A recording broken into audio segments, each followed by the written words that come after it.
제가 가진 성경, 신학성경 367페이지에 있습니다.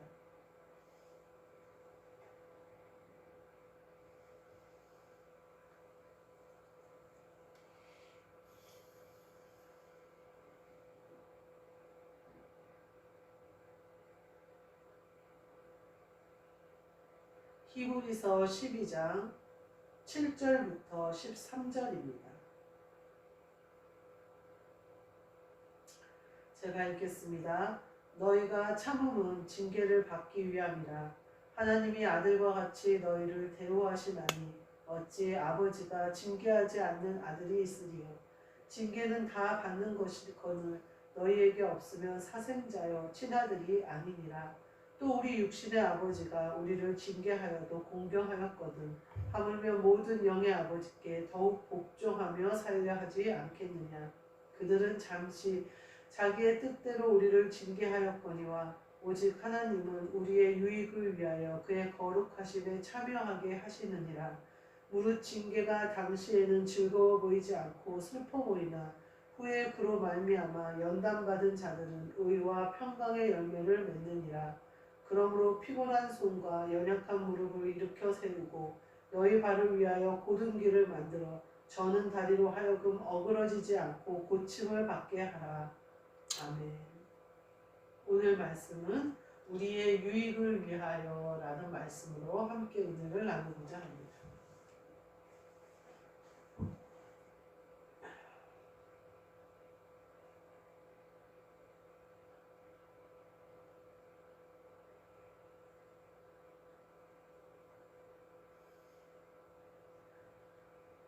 오늘 본문 말씀을 보면 사생자여 친아들이 아니니라 이런 말씀이 나와요.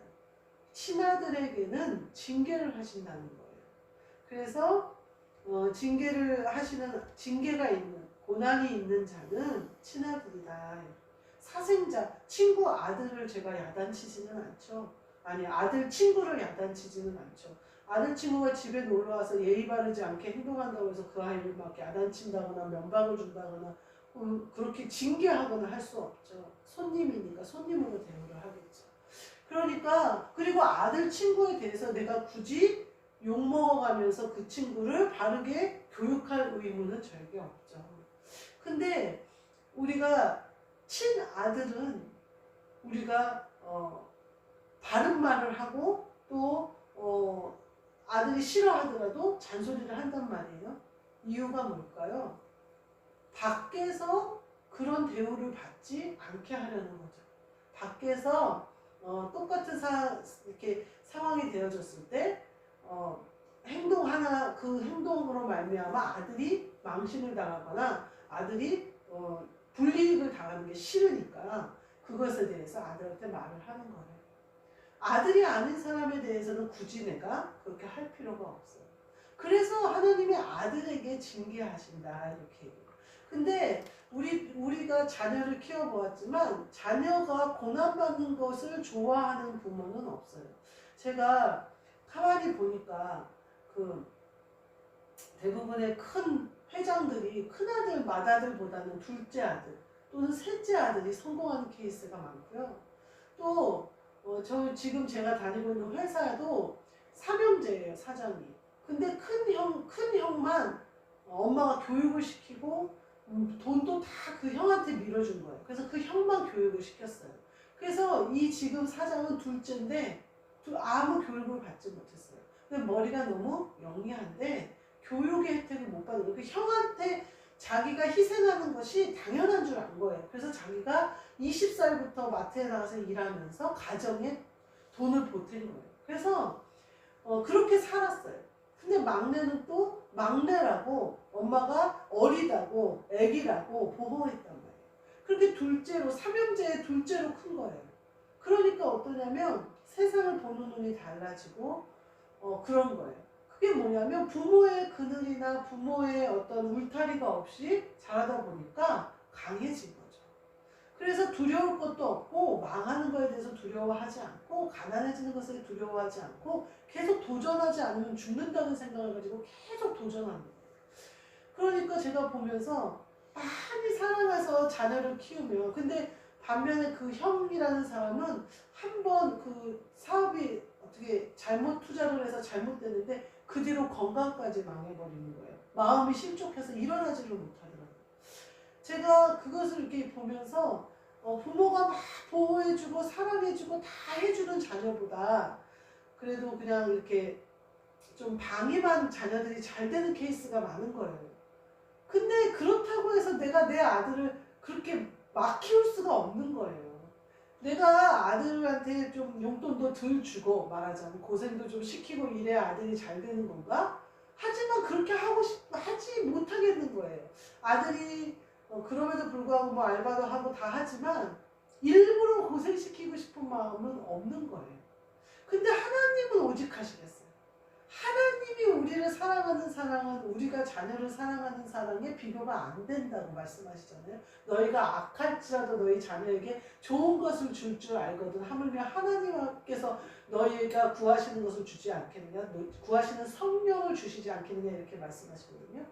그러니까 너희가 악한데도 자녀는 사랑하는데 하나님 아버지가 너희를 사랑하는 것을 말하겠냐 이렇게 얘기하시잖아요. 예수님이.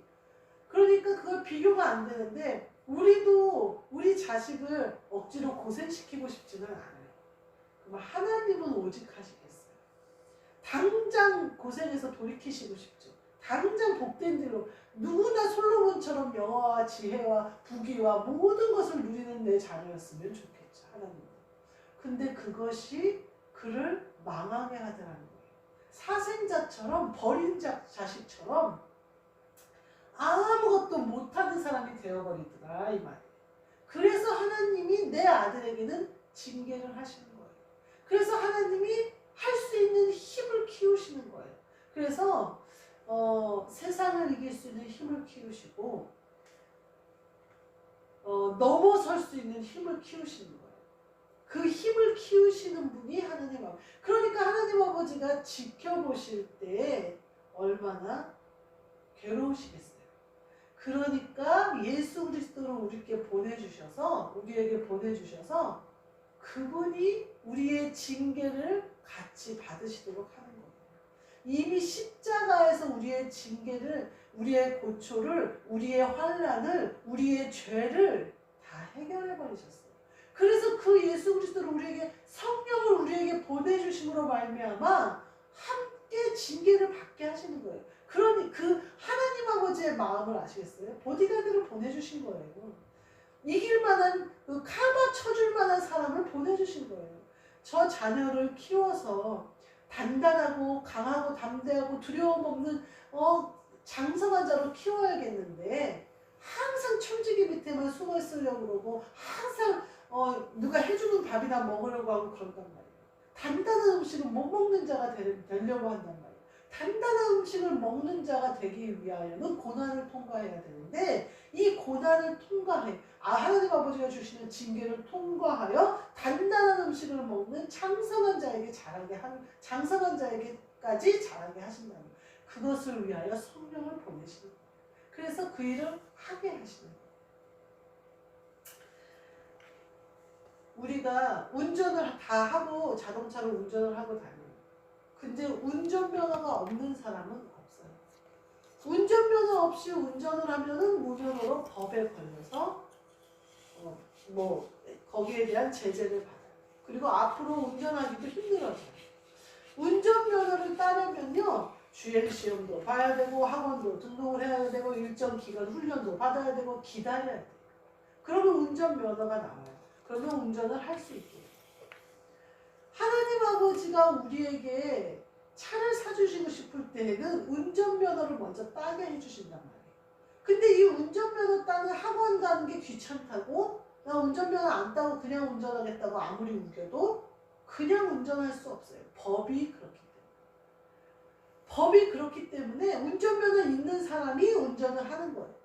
그런데 내가 하나님 아버지가 사준 차라고 내 마음대로 운전면허도 없는데 운전할 수는 없어요. 그 말은 내가 예수 그리스도를 믿음으로 그리스도가 성령으로 내 안에 오셔서 나와 함께 하셔야 내가 예수 그리스도를 따라갈 수 있어요.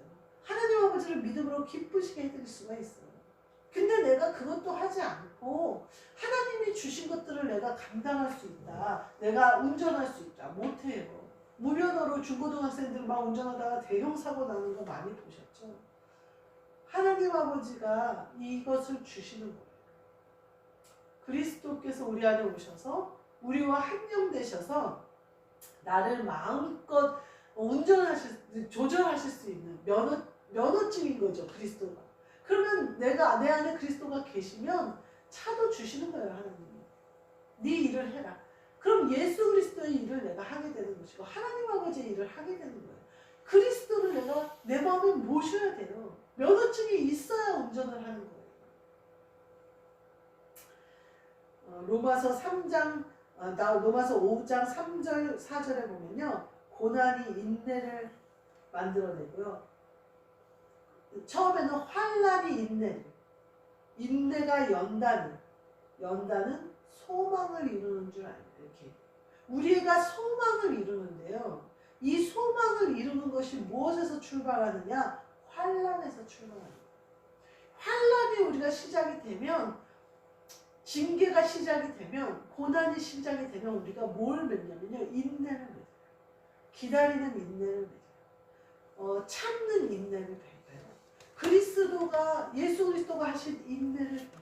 그러면 이 인내가 뭐가 되냐면 연단이 소망을, 인내로서 연단을 이루어내면 이 연단이 무르익어서 소망이라는 열매를 소망하던 열매를 따게 된다는 거예요. 근데 그것이 환난으로부터 시작된다는 거예요.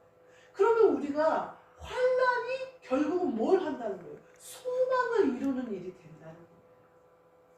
제가 이렇게 예배를 쭉 드려오면서 또 뭐 여러 가지 총회 모임 있다, 이제 여러 가지 모임, 목사님들 모임 있고 이런 걸 이렇게 보고 그러면서 내가 목사가 맞나라는 생각이 들더라고요. 내가 지금 교회 예배 드리는 게 맞나? 내가 지금 예배 드리고 있는 이곳이 그리스도께서 임재하시는 성전이 맞나? 이런 생각이 들어요. 그러면서 제가 뭐라 그럴까 좀 마음이 상함을 입었어요. 그러면서 이제 제가 몸이 아프게 됐는데 오늘 주신 말씀이 이거예요.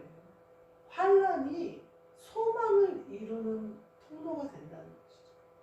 그래서 너에게 믿음이 없는 것이 아니라 믿음이 있는 것을 내가 열매로 거두게 하려고 지금 이 시간을 주는 거다라는 거예요. 그러니까 네가 믿음 없는 자같이 뒤돌아서지 말고 믿음 없는 자같이 두려워하지 말고 믿는 자같이 하나님의 자녀답게 빛의 자녀답게 강하고 담대하게 일어서서 가라. 뒤에 보면 뭐가 나와요? 피곤한 손과 연약한 무릎을 일으켜 세우고. 네가 실족할 수 있고 인내를 만들어내는 게 쉽지 않다. 그렇지만 환난이 너에게 인내를 만들어내고 이 인내로서 연단을 무르익어서 소망의 열매를 거두게 된다. 네가 잘못된 길로 가서 이것이 환난이나 고통처럼 마치 사람들이 보기에 아름다운 열매가 아닌 것처럼 보일지 모르나 소망의 열매를 거두는 그때에는 내가 정금처럼 드러나게 하리라는 것을 말씀으로 주시는 거예요. 그러니까 네가 연약한 손과 어그러진 무릎을 피곤한 손과 연약한 무릎을 일으켜 세우라는 거예요. 우리가 하나님 아버지가 나와 함께 하신다는 확신, 하나님이 이 길을 기뻐하신다는 확신이 있으면요 연약해지지 않아요. 피곤해지지 않아요. 내가 즐겁고 기쁜 일을 하는데 어떻게 몸이 피곤하겠어요. 근데 내가 이게 하나님이 기뻐하시는 길이 맞나? 라는 의심이 들고 내가 바람이 보여지고 세상의 파도가 보여지면요 나는 물속에 빠지는 거예요. 피곤해져요. 손이 점점 짐이 무거워져요. 내 무릎이 연약해져요. 근데 하나님은 말씀하세요. 네 지금 받는 이 환난이 너에게 얼마나 큰 소망을 이루는 열매로 나타나게 되었지. 기대하라는 거야. 믿음으로 가라는 거야. 네가 믿음이 없어서도 아니야. 잘못된 길로 가서도 아니라 내가 너를 통하여 이루고자 하는 일을 이루고자 합니다라는 거죠. 그래서 피곤해하지 말고 연약한 무릎을 이렇게 세워서 신나게 가라는 거예요. 신나게 가라는 거예요.